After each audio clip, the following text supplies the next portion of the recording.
Multinational tax avoidance. Let's have a look. Hello everyone, Florian Heise here and welcome to another episode of Heise Says.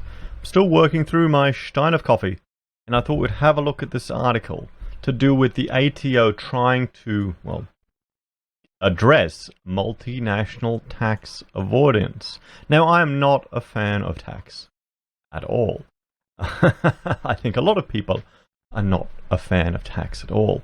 So let's have a look at these multinational organizations moving tax or profit shifting offshore. I would say the best solution, rather than more government, more rules and more regulation, would to find ways to make Australia a very attractive location for these businesses to establish headquarters here, because there would be other flow-on effects for the rest of our civilization. I know, crazy thinking when we just need more tax agents. More tax agents. That has to be the solution. So let's look. Australian companies across the mining, oil and gas, e-commerce and pharmaceutical industries are disputing billions of dollars in tax bills raised under tough laws aimed at fighting multinational profit sharing, the Australian Taxation Office says. Now, one thing with regards to the mining and just the natural resource industries, particularly with our royalty system where, it's determined off their profit and loss and they can claim particular exploration costs to offset that, I think it needs to be simplified that simply a physical share of everything that is withdrawn from the earth in our nation or our civilization needs to be set aside for our civilization. Either maybe we need to make a sovereign wealth fund, or maybe the government just needs to start storing those resources. Because once they're gone, they're never returned. Even the renewable stuff, guys, you still need to invest to make it work again and maintain it. It doesn't last forever. So the ATO said 142 companies had assessments raised against them during the 2019 financial year to the value of $1.9 billion. It said that 1.3 of the $1.9 billion was being disputed by 15 different taxpayers. Just have a look at that there. Look at the number, guys. So, some of the 1.3 had already been paid to the ATO under a so-called 50-50 arrangement, where when tax bills are in dispute, the ATO allows companies to pay at least 50% of the disputed primary tax amount plus any other outstanding undisputed tax debts. Wow! Wouldn't that be good? Guys, if you could dispute your tax bill with the ATO and only have to pay half. In addition, I wonder how many small businesses have been put to the wall because of the tax department. I wonder. If you know, please share in the comments. In addition to the $1.3 billion in dispute, there are also unresolved disputes relating to the 2018 financial year when the ATO had hit 152 companies with a tax bill of $2.7 billion. While most of these cases have been resolved, the ATO said there were still 25 companies that they are in dispute with. As these cases involve complex tax disputes, they often take some time to resolve, an ATO spokesperson or spokesman said. One thing to consider with all of this, you've got a general compliance populace that says, I want everyone just to pay their fair share of tax. I'm happy to pay it. I'm happy to be a good little compliant citizen, just like the people talking about the cash ban said we are. If the average Australian actually had to pay their own tax, if pay-as-you-go was removed and people had to pay their own tax, do you think that would make a fundamental difference, or would it shift the Overton window? Would people be less inclined to forcing taxes on others? Would they be, less accepting of seeing the money in their own hands handed over to the government and then just flitted away in a bunch of vote-grabbing rubbish? Let me know your opinion in the comments below, guys. As we've read that. The ATO said its focus on multinationals and wealthy individuals had raised over $15.5 billion in tax liabilities, and the agency had collected almost $9 billion in cash since the commencement of the Tax Avoidance Task Force in July 2016. This includes one of the biggest disputes of the decade, the ATO's win in the federal court in the 2015 case over Chevron transferring pricing dispute. Okay. The tools at the ATO's disposal. The ATO Second Commissioner, Jeremy Hirschhorn, said the tax bills issued following tougher transfer pricing laws under previous governments, as well as stronger anti-avoidance laws introduced under the Liberals in 2016. He said the biggest issue is transfer mispricing, and the two key pillars in dealing with this were the transfer pricing provisions and the general anti-avoidance rule, part whatever that is, IVA. The other tool the ATO has used to go after big companies is the Multinational Anti-Avoidance Law introduced in Australia, MAAL, in 2016. The ATO said the MAAL had influenced a number of very significant cases by encouraging settlement discussions to be brought forward in relation to past and future years, so they're making deals. 44 taxpayers restructured their affairs as a direct result of this measure, the ATO said.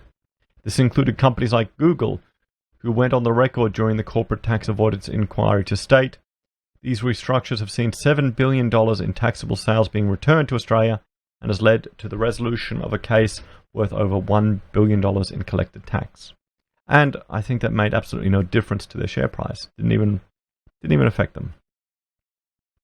The ATO's other main tool is the federal government's diverted profits tax, which allows the ATO to hit companies with a 40% tax on all profits.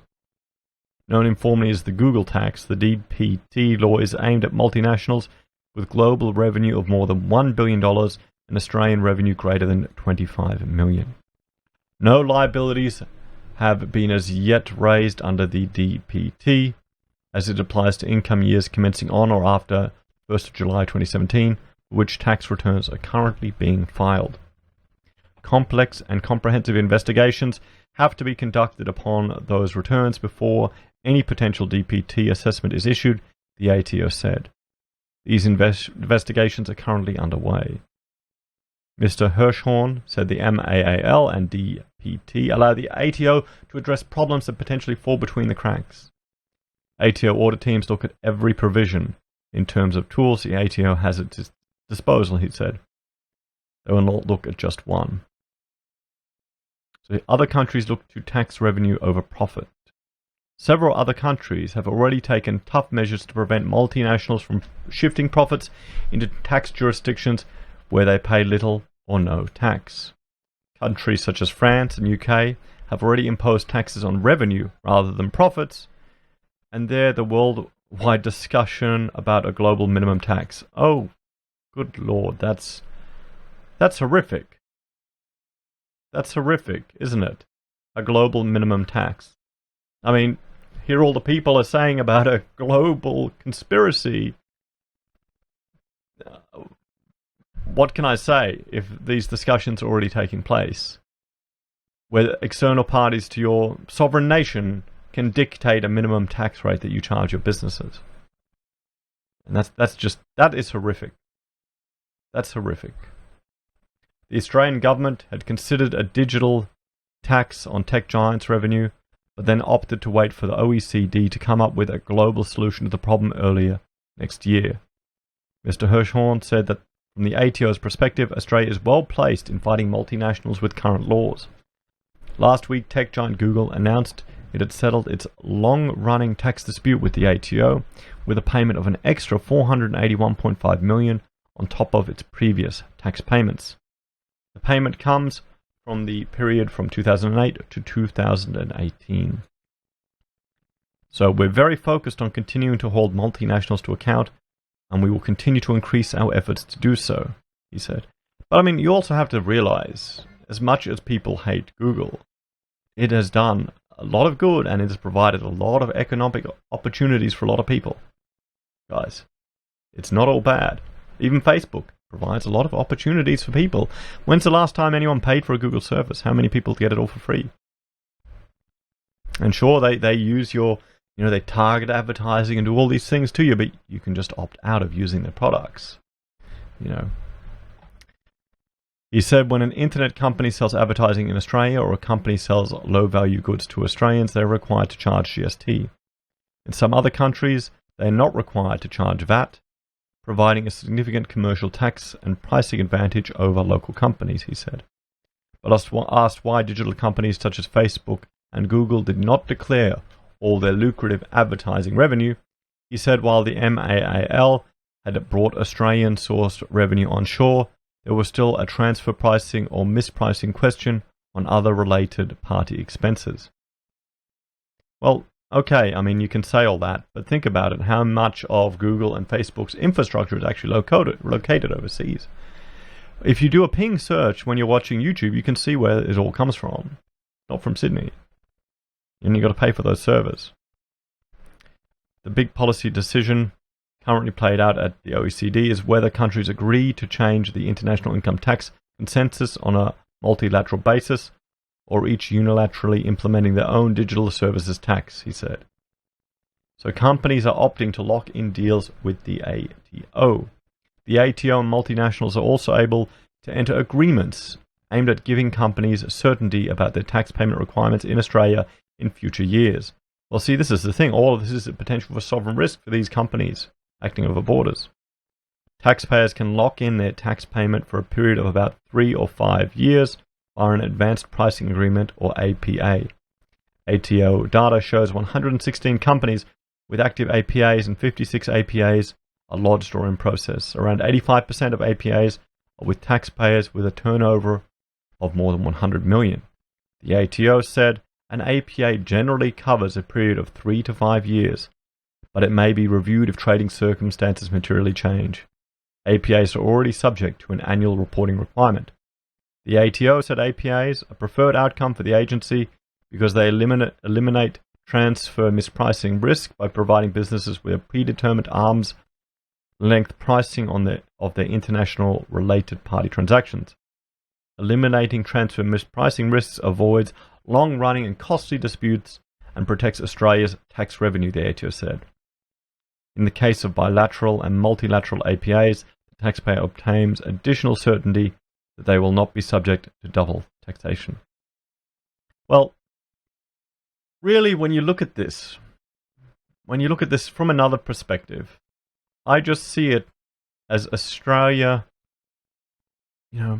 trying to get little crumbs from these big multinationals that are providing, maybe better services than any Australian competitors, just because of maybe their lack of innovation, complexity, and the tax burden in our nation. I've done another video which I'll be releasing in a few days, on Boxing Day, about just wine taxes and looking at the difference between Australia and the rest of the world, and it is shocking. Anyway, guys, what do you think? Do you think this is fair for the multinationals? Do you think this is innovative at all? Or would you love to be able to just get a 50% deduction on your tax bill when you disagree with the ATO? Or do you think if people actually paid their own taxes, there'd be some drastic changes? Let me know what you think in the comments. Please like, share, and subscribe to the channel. If you're a fan and want to help us produce more content, we have a Patreon where you can make a small donation. We also have Amazon, eBay, and Independent Reserve affiliate links. And finally, we have our own merch on the Heise Says blog. Take care, guys. Have a great day. And I will talk to you later. Bye for now.